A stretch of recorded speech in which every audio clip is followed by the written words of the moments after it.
नमस्कार, मी आपल्या सर्वांचं SMS चॅनलवरती स्वागत करत आहे व आपण आपल्या चॅनलवर पहिल्यांदाच आला असाल तर आपल्या चॅनलला सबस्क्राईब करा ही विनंती। तर पहिली अपडेट आहे US फेडचे चेअरमन मिस्टर जोनी पॉवेल यांनी एक साक्ष दिला आहे इन फ्रंट ऑफ सिनेटमध्ये।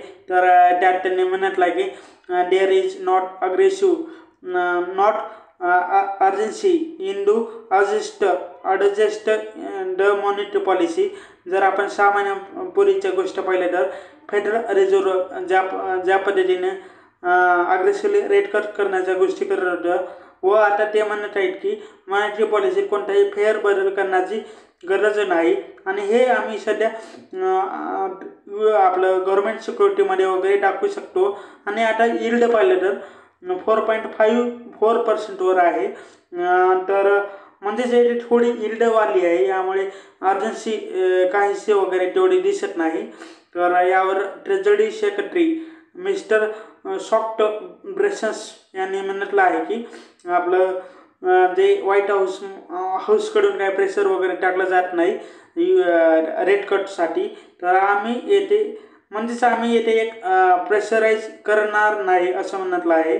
आता जेव्हा कंझ्युमर प्राईस इंडेक्सचे नंबर येतील किंवा प्रोड्युसर प्राईस इंडेक्सचे नंबर येतील व रिटेल इन्फ्लेशन होलसेल इन्फ्लेशनचे नंबर येतील तेव्हाच त्यानंतरच वगैरे आणखी जास्त आपल्याला समजायला लागेल येणाऱ्या काळात काही होऊ शकतं।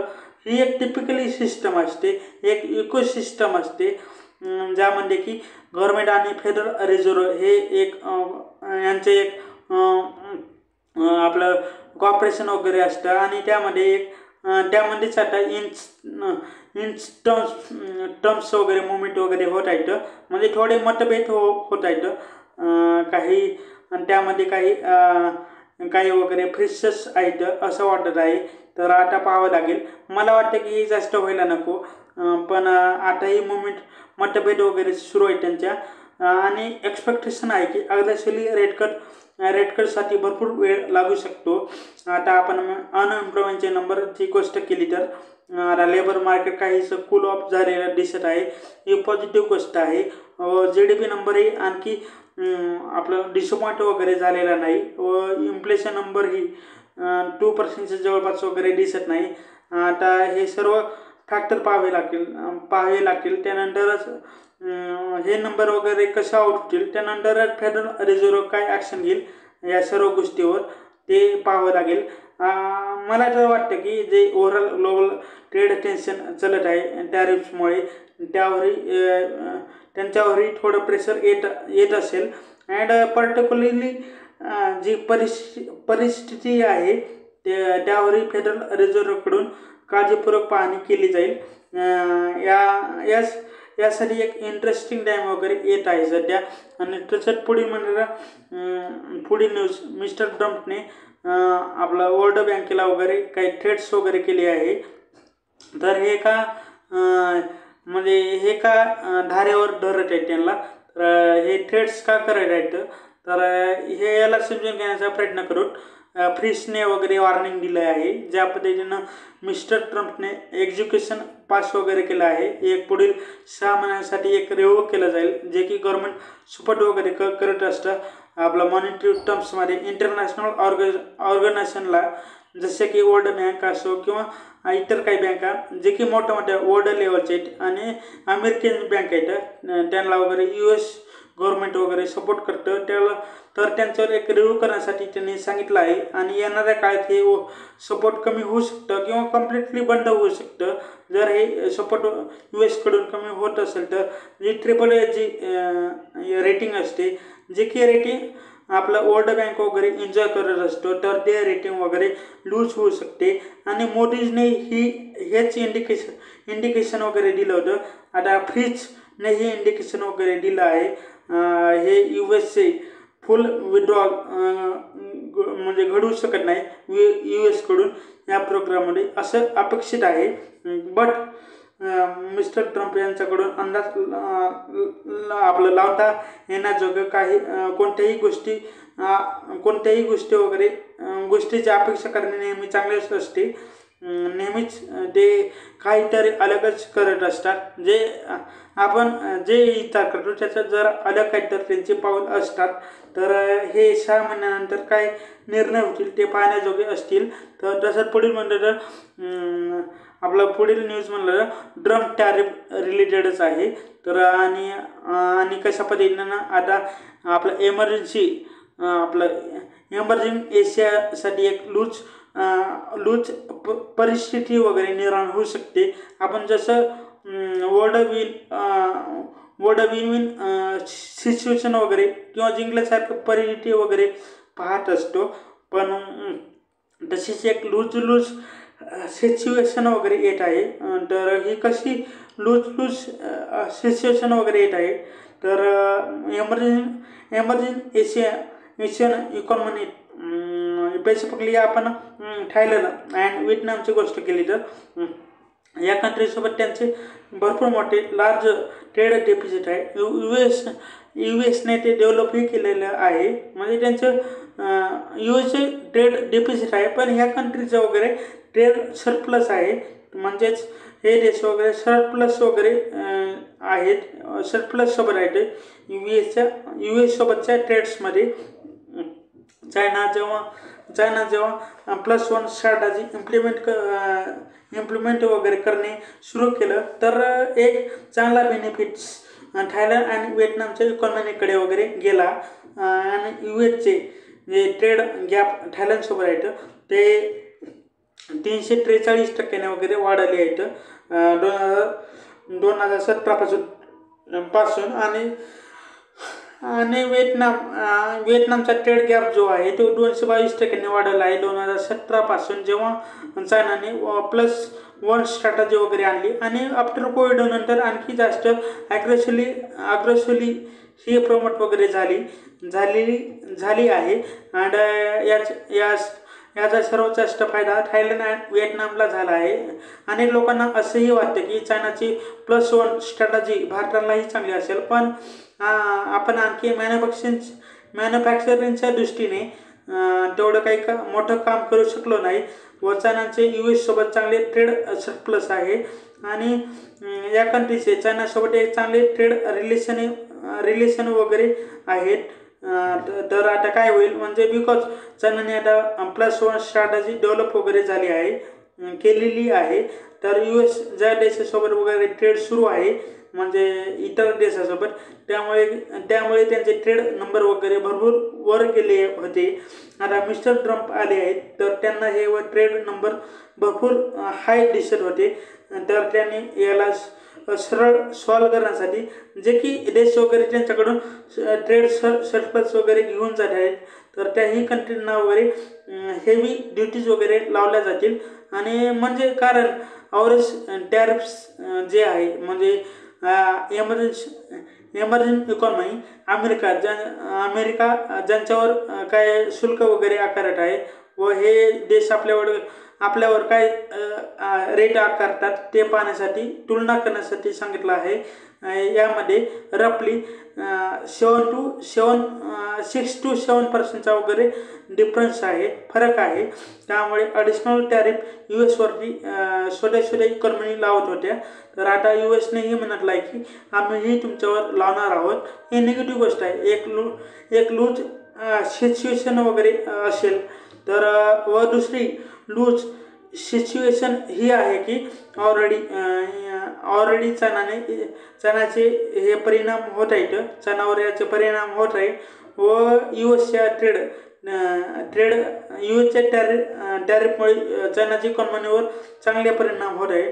तर त्या ज्या कंट्री आहेत त्या ऑलरेडी चायनासोबत त्यांचे भरपूर चांगले ट्रेड रिलेशन आहेत अदर कंट्रीचे, ते पुढे ट्रेड पार्टनर वगैरे म्हणून काम करू शकतात व ते चांगले काम सध्याही करत आहेत. आणि ऑटोमॅटिकली येथे एक म्हणजे सायम्युलेशन्स किंवा प्रोफेशनली वगैरे त्यांचा प्रवास होऊ शकतो प्रोफेशनली. तर येथे एक लूज सिच्युएशन कशी एक डेव्हलप वगैरे होऊ शकते. आता सिच्युएशन हे एक्झॅक्टली किती % ऑफ टॅरिफ राहील हे माहिती नाही, आता ते पाहावं लागेल. म्हणजे हे येणाऱ्या काही दिवसामध्ये डिक्लेअर होईल, तर तेव्हा आपण हे न्यूज वगैरे अनालिसिस करून चांगल्या पद्धतीने, तर जर पुढील म्हणलं तर 10 फेब्रुवारीपर्यंत नेट डायरेक्ट टॅक्स कलेक्शन 15% वाढून 17.78 लाख करोड रुपीज वगैरे झाला आहे. हा नंबर भरपूर चांगला आलेला आहे. ऑलमोस्ट 15% वगैरे ग्रोथ यामध्ये दिसत आहे. आणि gross direct tax collection 19.06% increase झालेला आहे इयर ऑन इयर, व हा नंबर आहे 21.88 लाख करोड रुपीज. व नॉन कॉर्पोरेट टॅक्स कलेक्शन म्हणजेच या पर्सनल इन्कम टॅक्स जो आहे त्यामध्ये 21% इयर ऑन इयर ग्रोथ आहे. आणि तो नंबर आहे 9.48 लाख करोड रुपीज.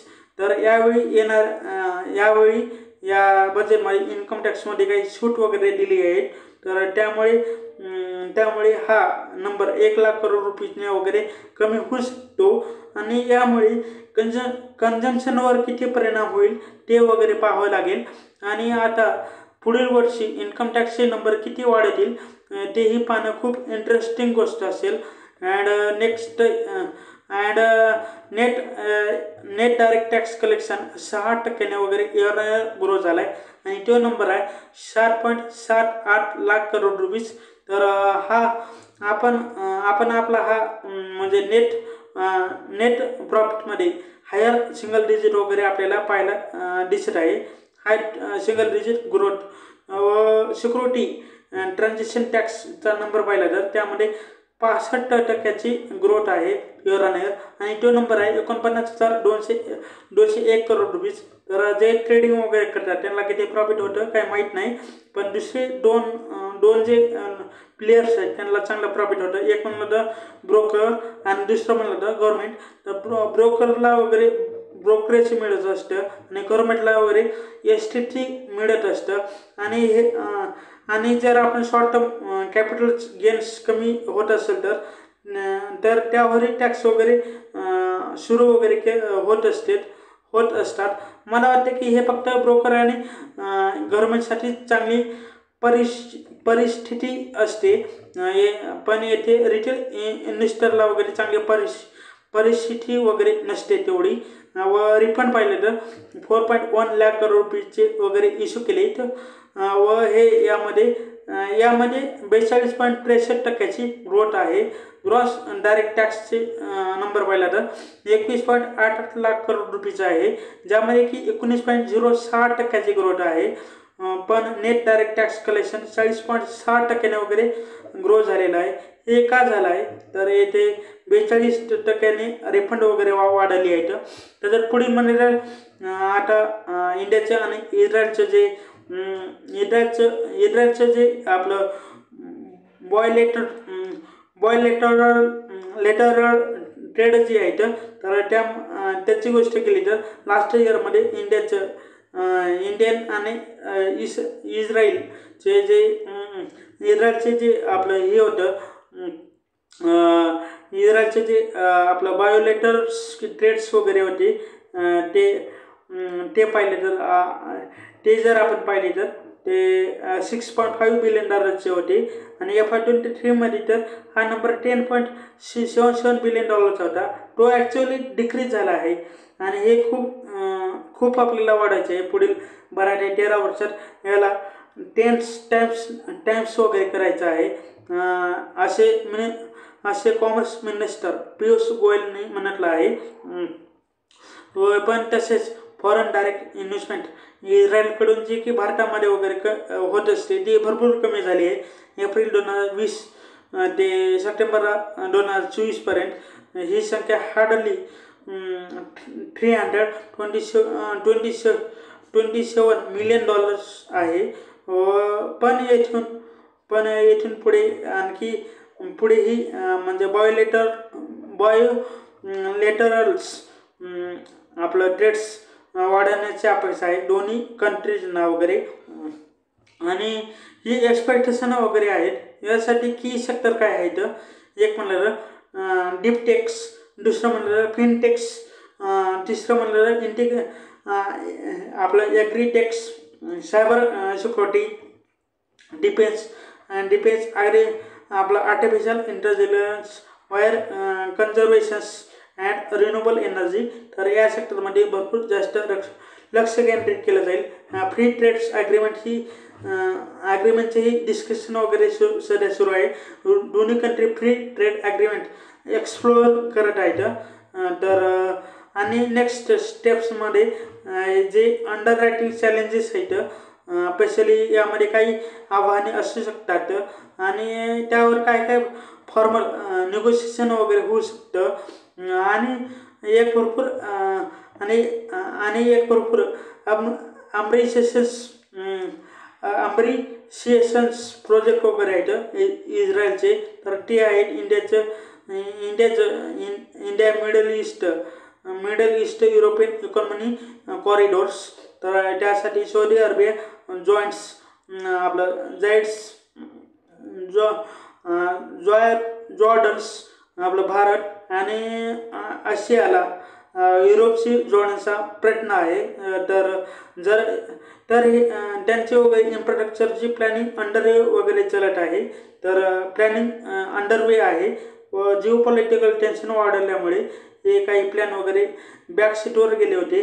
पण आता पुढे असं आहे की ह्या गोष्टी पुन्हा एकदा अधिकाधिक सुधारणा होईल यामध्ये व त्यानंतर यामध्ये आणखी जास्त फोकस केला जाऊ शकतो. म्हणजे इथून हे शक्य आहे. त्यामुळे क्लोजर इकॉनॉमी शक्य झालं ते शक्य होऊ शकतं, बनू शकतं शक्य ते. व यामुळे दोन्ही कंट्रीसाठी एक खरोखरच फायदेशीर वगैरे डील ठरू शकते. तर पुढील म्हणलं तर बेलने 6,200 करोडचे ऑर्डर जिंकलं आहे. येथे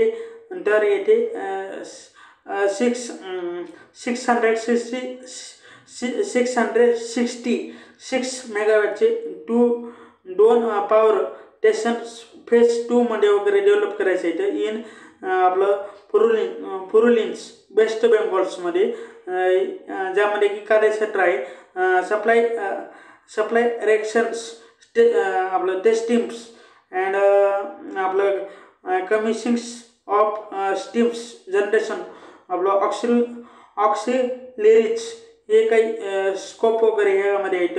व प्रोजेक्ट कम्प्लिटेशनची टाईमलाईन आहे 48 to 52 मंथची आहे. हे रेव्हेन्यू विजिबिलिटी साईडने आणि प्रॉफिटेबिलिटी साईडने भेटसाठी वगैरे एक पॉझिटिव्ह न्यूज वगैरे असू शकते. तर पुढील म्हणायला मारुती सुझुकीने आपली एक subsidy Suzuki Motors Gujarat private limited. तर आता या कंपनीला मारुती सुझुकीने मर्ज वगैरे करण्याचा डिसिजन घेतला आहे. येथे कोणतेही व्यवहार वगैरे होणार नाहीत, कारण की कंपनीचे 100% ओनरशिप मारुती सुझुकीकडेच आहे. आणि हे मर्जरचे उद्दिष्ट काय असेल, unified operation of greater efficiency.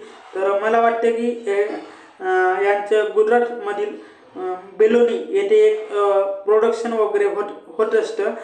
तसेच